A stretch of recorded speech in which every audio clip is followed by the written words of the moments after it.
Season's greetings, everybody, and thank you for joining us this afternoon for another all-campus meeting. What I want to do today is talk about the current status of the federal contractor vaccine mandate, as well as provide some fall highlights, as well as what we're going to be doing for the upcoming year. But before I begin, I really want to talk about the past 21 months. It's been an incredible period of time that each and every one of us have gone through. I remember with a small group from PEMA, consisting of administrators, faculty, and staff, we were up in Seattle for the League for Innovation Conference at the end of February of 2020, going into the first few days of March 2020, when that first significant case was reported in the Seattle, Washington area. And at that time, I called Dolores up and I said, Dolores, I think we're going to need to start planning for what are we going to do on the academic side. Then I called Tom Davis up. I said, Tom, I think we need to start to plan for a reality that we may have to suspend our operations or close our operations. And I also called the chair of our board, Damian Klinko, to have similar conversations. So very early on, we were thinking about the what ifs. And because of that, I think it's positioned us as a college to navigate through the past 21 months, and I think the best way we could. And that best way was to always keep in mind the health, safety, and welfare of all of you, our employees, as well as our students and the community who has interactions with us day in and day out. So that became the centerpiece of our guiding North Star during this period of time. Alongside of that was to keep focused on fulfilling our mission. And I just want to applaud each and every one of you, individually and collectively, for the level of resilience we have shown throughout this pandemic, as well as the fact that it's still ongoing. But that resilience being rooted in something that I think Admiral Stockdale said very well when he was a POW during the Vietnam War, and that is, you have to keep doing the things you can to survive, but also keep that sense of hope and optimism, but not be so optimistic that you die a broken heart. And I think PEMA's resilience reflects the spirit of what the Admiral said. We have shown that we can adapt and bounce back from a crisis. Each time during this uncertain period of time, we've adapted from semester to semester from the very outset, and again, staying focused on what our purpose is, what our mission is, and that is delivering a high quality, excellent education for our learners in this community. And so for that, I'm so proud of each and every one of you for what you do. But I also think in other important parts of resiliency, in addition to that hope and looking out for a better future, there's also focusing on the things you can control. And obviously that's what we have done, but I also want to not lose sight of something that's also equally important in terms of that sense of control. And that is looking out for your own health and wellness. All too often we're looking after other people. I think it's so important, and it's a critical reminder that we attend to our own physical health, our own mental health, and so I please ask that each of you take this upcoming holiday break as an opportunity to recharge and refuel, and keeping that in mind, because our students, our learners, our community count on us, and also please keep that good support group that you've built throughout your lifetime, and especially during this period of time. I think those are the kinds of things that make up resilience. And again, that's why I'm so proud to be your chancellor, and I will continue to do what I can to support each and every one of you. Let me talk now a little bit about what's going on with the federal contract vaccine mandate. But I want to start with, just saying that over 2,015 of our employees have already submitted their vaccine cards or have let us know that they've at least been partially vaccinated. That's over 74% of our workforce. So I just want to commend each and every one of you who have gone through that process. And I encourage everyone who has not, please give it deep consideration to go and get vaccinated. So let me get more specific. So you probably have heard that a federal court out of the state of Georgia has put a pause on the federal enforcement of the federal contract mandate. And as such, PEMA being a federal contractor and PEMA being an institution committed to following all federal and state appropriate laws, we will also pause our enforcement. And meaning that the college will put its enforcement aspects of this mandate on hold. From a college process standpoint, practically speaking, and keep in mind, since we began the vaccination process earlier this year, we have set up a system to continue to collect vaccination cards. That part of the process will not stop. As you get vaccinated, please submit your vaccination cards. Also, if you need an accommodation, whether it's for medical reasons or for sincerely religiously held beliefs, please submit your accommodation request. Also, PEMA will continue to work with the county health department to provide access to vaccinations. And I strongly urge everyone who has not been vaccinated to seriously consider doing that. Remember, this federal enforcement piece is on hold. Does not mean that in the end that the college could be absolved of its obligation to follow whatever comes out of this overall decision. And we don't know how long that's going to take, but just want you to know that we're doing things consistent with federal and state law, but most importantly focused on the health, safety, and welfare of each and every one of you, as well as our students and the folks we come into contact with in the community. But also, let me also remind everybody that we're not out of the woods yet. This new variant that has emerged is highly contagious, as we've heard, and we don't know what the impact's going to be of this latest virus. But what we do know is hospitalization utilization in Pima County is high, and with just maybe only 8 ICU beds even available. So let's keep that in mind, that we're not out of the woods yet. The planning that we've been doing at the college through the Vaccine Steering Group will continue. The work of the Pandemic Advisory Group will continue, and our focus on what's going to happen into the future will continue. So I'm going to ask our provost, Dr. Dolores Duran-Certa, to talk about what the spring schedule is going to look like. Dolores? Thank you, Chancellor. Buenas tardes. Good afternoon, everyone.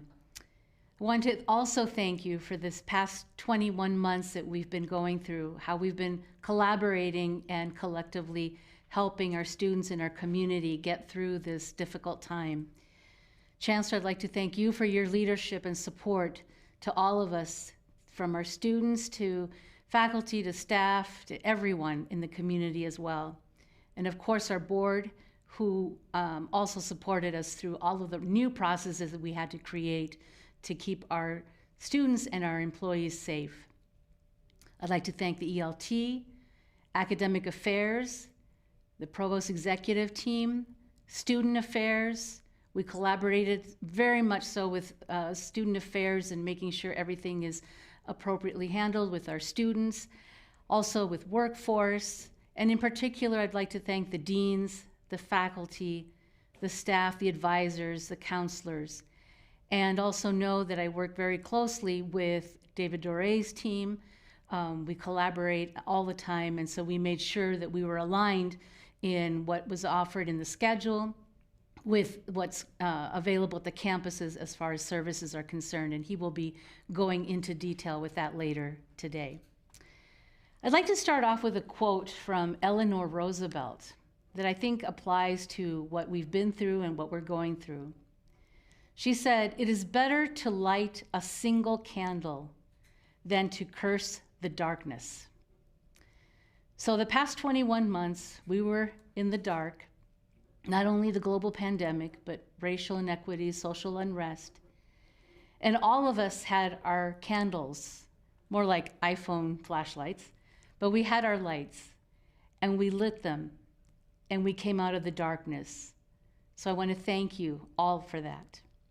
Speaking of lights, last night was Zoo Lights, and I had the opportunity to go there, and it was a wonderful feeling to see everybody.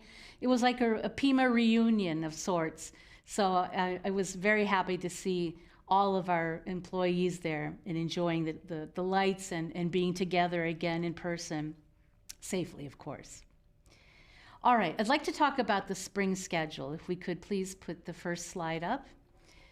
As we know, the schedule as a whole is led by our Vice Provost, LaMotta Mitchell, and she works very closely with the deans and the department heads, and then they talk to the division faculty to get things rolling for each semester. As we know, it's been a delicate dance because we're focusing on what the student needs are through the pandemic, what's accessible to them, what is accessible to them not only device-wise, but with their work and other responsibilities that they may have at home. So what you see here in front of you is a breakdown of the number of sections and modality for the spring semester. And to build the schedule, we simply don't just roll out the schedule and offer everything that was on the schedule before. We are taking a more strategic approach by looking at fill rates, enrollment numbers, completion numbers, for example, to get a sense of what students want and need. We've asked students, we've surveyed them, we've talked to them about what their needs are, and they requested more in-person classes in some disciplines, not in all, but in some disciplines. So you'll see a slight increase in the in-person spring semester courses. Also, they indicated that they wanted to have the virtual option continue and remain, as well as the online option. So you see that reflected in the schedule. We're trying to expand our evening and weekend classes as well, so we have about 389 sections after 4 p.m., and on the weekends, 53. Again, as I said, it's a delicate dance, so we're seeing how things are.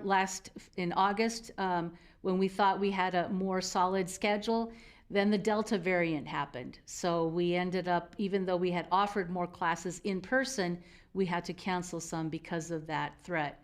And now we have the Omicron one. So we're monitoring and we're of course adjusting.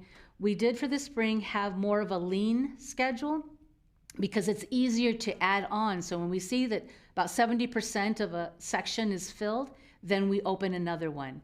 It's easier and better for our students to do that than to have them in a class registered and then cancel it and then scrambling to find them if that accommodates to their work schedule and other classes too. So we're trying to be, as I said, very strategic in that sense. Also, I'd like to show you a little bit about adult basic ed for college and career. So if we could go to the next slide, please. Thank you. So this is what's being planned for the spring semester. As you can see, more than 70% of incoming students are requesting in-person classes. And of course, unfortunately, current students are still struggling with the connectivity and devices, so we're working on that as well. So we're making that shift more to an on-site or in-person classes in January. Also, starting in January, 50% of our classes will be in person, with the rest remaining virtual, and 45% of programming will continue to be offered in the evening. The hours in the centers are open and they will be expanded a little bit in January as well. So as you can see, this is our overview for the spring schedule, and as I said, we're carefully monitoring and tracking and getting student input about what they feel is accessible and appropriate and helpful for their learning. So with that, I just would like to thank you again for all of the work that you have done this semester, and I know several of you faculty are grading projects, exams, doing wrapping up the semester, and student affairs, you're advising, preparing students for the next semester as well, and everybody. So Thank you so much for all of your hard work. And as the Chancellor said, we hope that you can refresh, reset, and reboot for the next semester. So happy holidays, felices fiestas. So back to you, Lee. Well, thank you, Dolores. And just again, I want to say thank you for your leadership and your team's leadership, especially during this last 21 months. It's been phenomenal, the transition that you've led and have kept us focused on our mission, so thank you. So I'd like to now turn things over to Dr. David Doré, President of Campuses, to provide us with an update from the campus perspective. David?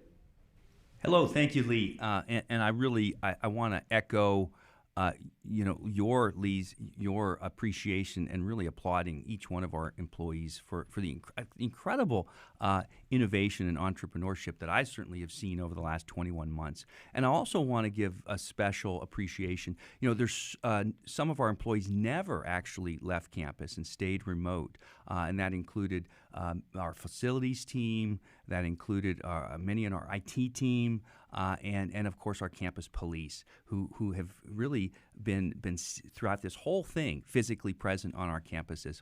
And the campuses are open, and it's so great to see students and faculty and staff back on the campuses as well. Just today and this week, there's been a lot of the grab and go. We used to do all our end of semester potlucks, but now that we've been doing grab and go, and so it's been great seeing everyone. And I have a few pictures here, if you want to call up that first slide, just to kind of show that, even as we still continue through this pandemic, we've been having a lot of fun at the campuses and trying to really bring that life back that can really happen in a face-to-face environment.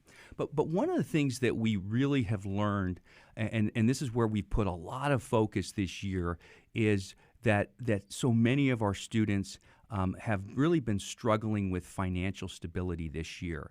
And so we have really focused heavily on providing more of those wraparound services for students.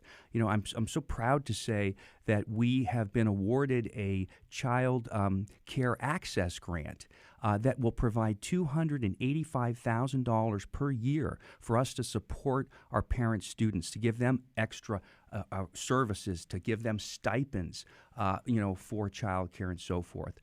And so, and we've also been really focused on the mental health of our students. And so, students now can get 24 access to mental health services if they need those as well. So those that's really been a heavily focus of ours. And as you recall, we actually forgave debt of 4,500 students this fall, and now we're seeing many of those students now re-enrolling and coming back. And so that will continue to be a real strong focus of the campuses. Just today, we hosted a convening of a large number of our community-based organizations. And so what we're doing, too, is in order to provide these services, we're finding that we really need to work much more collaboratively across the whole ecosystem, because we can't do everything by ourselves. And so we're really looking at this group, continuing to be really a community-based organization advisory committee to us, so how we can all leverage those services that we have for one another. Another initiative I just really wanted to acknowledge was the Fast Track program, which is really, I think, surpassing all of our expectations. So there's been a lot of innovation that really has occurred throughout the whole process, and I want to give a special appreciation to everyone at the campuses that are working to provide services, whether you're providing those services face-to-face or virtual to our students. And so now I just want to give a little bit of, if you can go to that first slide, or the next slide, in terms of what the academic and support services are going to look like in the spring semester. So they're going to continue to mirror the schedule of classes. And so in terms of academic support and student services, there's not a whole lot changing. Jeff Thies and the academic support areas are going to continue on those successful models that they put into place in the fall to offer services in all modalities. And that really is really our service model moving forward, to provide people with multiple options, our learners with multiple options to really access our services. And I want to acknowledge the academic team, support services team for so many of the initiatives. You know, the program advisors and the academic success coaches, they've monitored all of the student progress surveys, and they've given over 10,000 kudos were sent out on those progress surveys by the team. And they're continuing those virtual services in addition to the face-to-face services.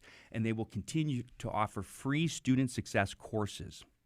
And then the testing is expanded student access now to any campus or with a virtual proctor as well. Now, if you go to the next slide, in terms of student services, so there will still be a wide variety of ways to get connected to student services, and these include through My PIMA and My PIMA Connect, in person at the student service centers at any of our campuses. There's the queueless virtual callbacks and the chat bots, or through phone and through email.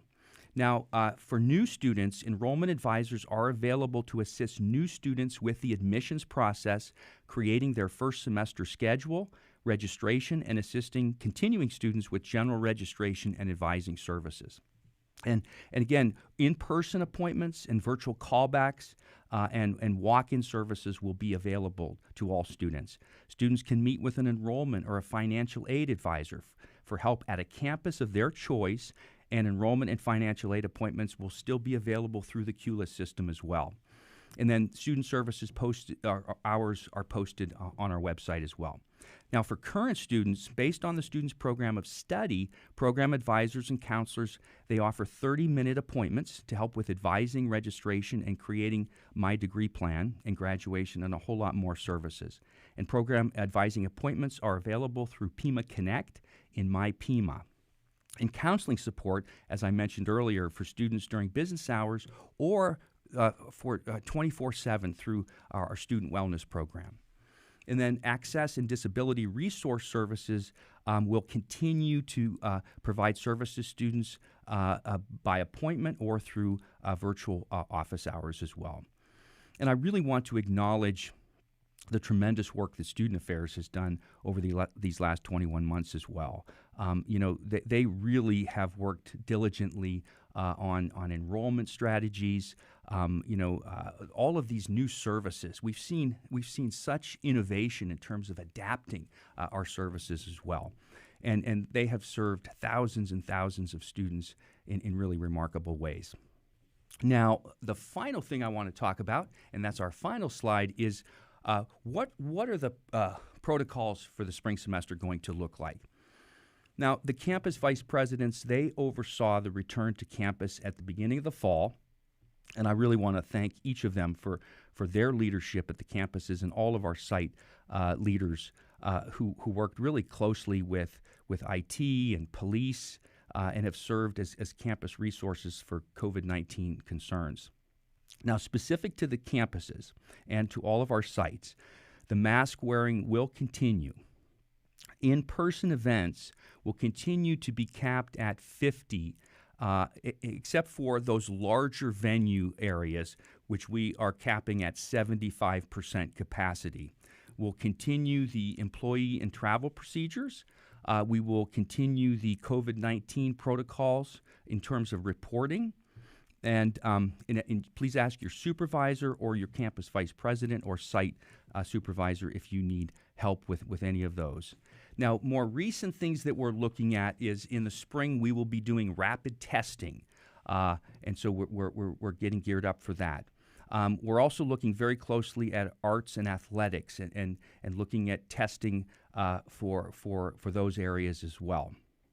And we're also continuing to monitor what it will be looking like in terms of external groups. At this point, we have not opened up to external groups coming on campus, but we'll certainly be looking at that. And then the Pandemic Advisory Group meets weekly and monitors all of the data through the county and nationally as well, and looking at making recommendations to tweak any of these protocols throughout the weeks and months ahead. And I just want to close with really, I want to thank so many of you who really have been all in. This has been a really difficult 21 months, and I just appreciate the real commitment that you've made to the college and to our students. And so, wishing you, like the Chancellor and our Provost, I really wish that you will take some time to take care of yourself over the break and get a much needed break. So thank you. Back to you, Lee. Thank you, David, and I want to thank you for your great leadership over the last 21 months. You have taken oversight of the campuses in addition to workforce development, and you've done a great job with your team, and we owe you and everyone at the campuses a great deal of gratitude, so thank you. Also, I just want us all to, when you get a chance, thank the board. Our board, they have a thankless job in many ways. They're elected officials, and they receive zero in the way of compensation for what they do, but their steadfast support and focus on ensuring that we can fulfill our mission, especially during the last 21 months, is much appreciated. So please, when you get a chance, when you see a board member, thank them for what they do. Also, I thought I'd just highlight some really amazing accomplishments and partnerships over the last 21 months. And I'll just try to keep this as brief as possible. Dolores and David alluded to this. So our work with the Ed Design Lab and creating the first ever set of micropathways, one of 6 community colleges across the nation to be part of this groundbreaking work, and the work of our faculty and our staff and administration in collaboration with our employer community and listening to the voices of our students, past and present, really led to the development of these groundbreaking offerings, micropathways offerings. Also, I want to thank Bank of America, their leadership and their support to really put greater attention on the issues surrounding diversity, equity, and inclusion by supporting Pima Community College and 20 other colleges and universities across the country to bring a greater focus around DEI issues. We really appreciate that. Also, I want to thank everyone who's been involved with our centers of excellence.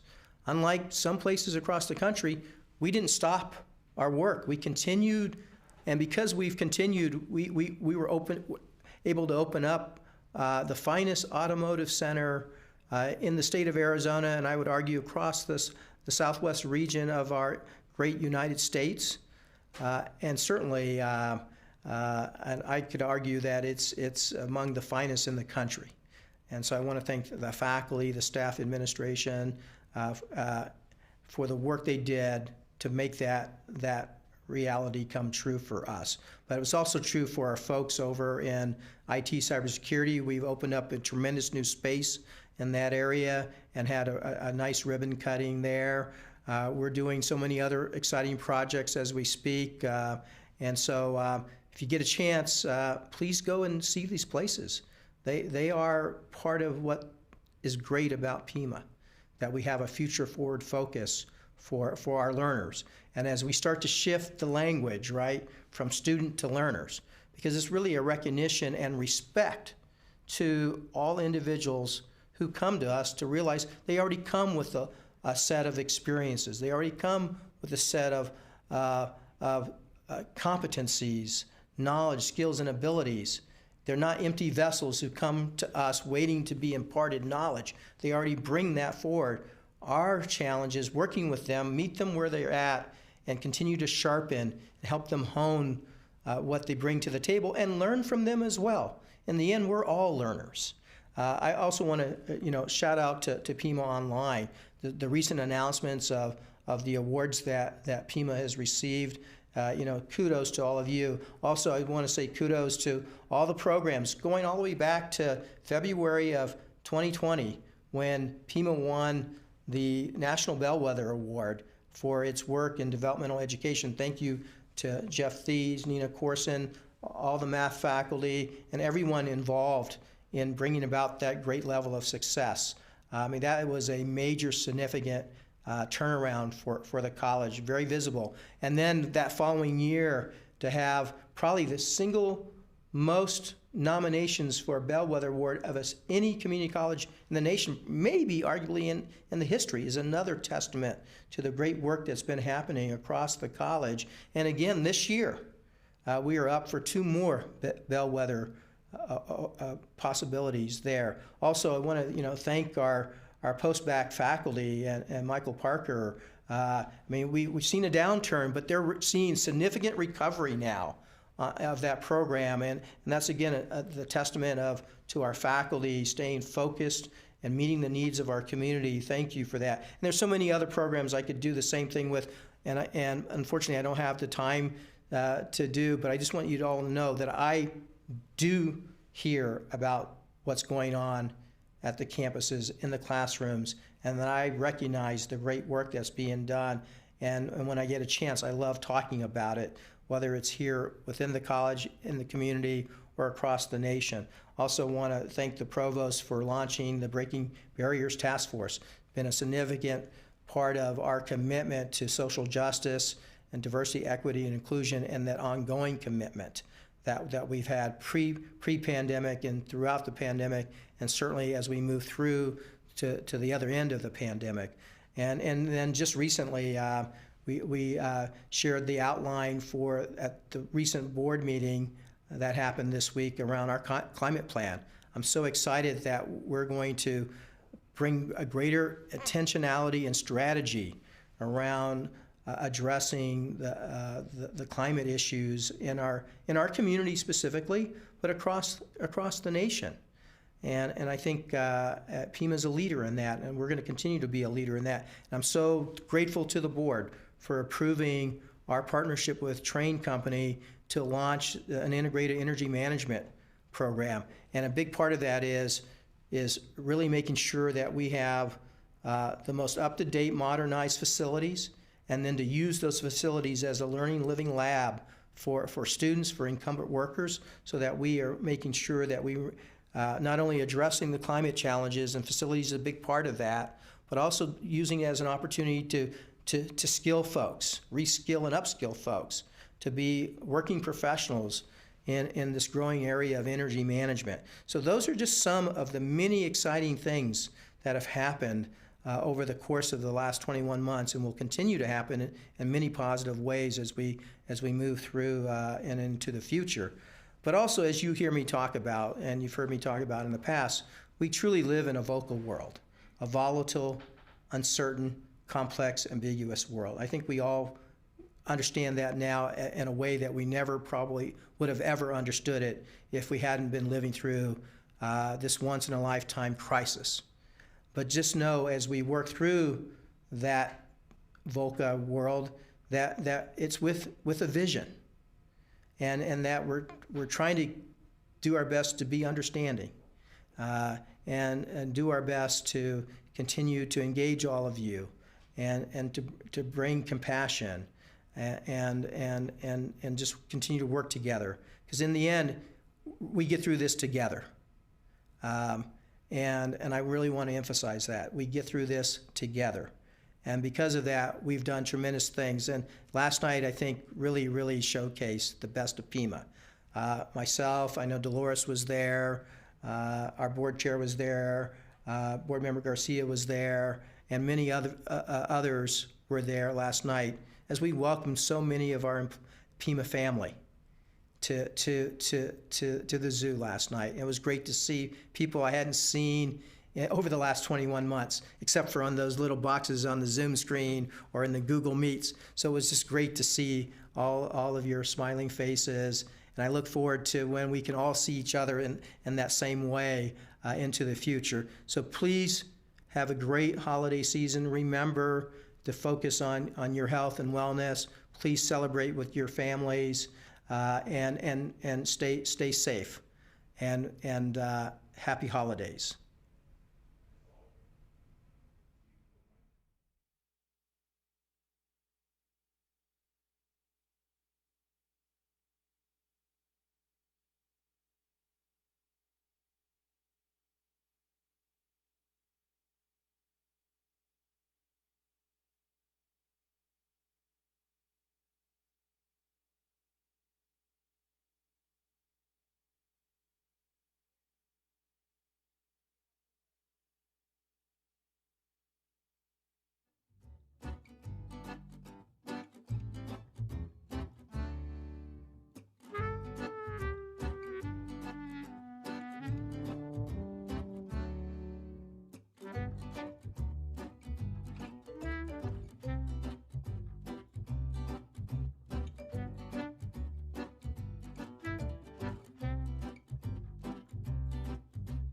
you.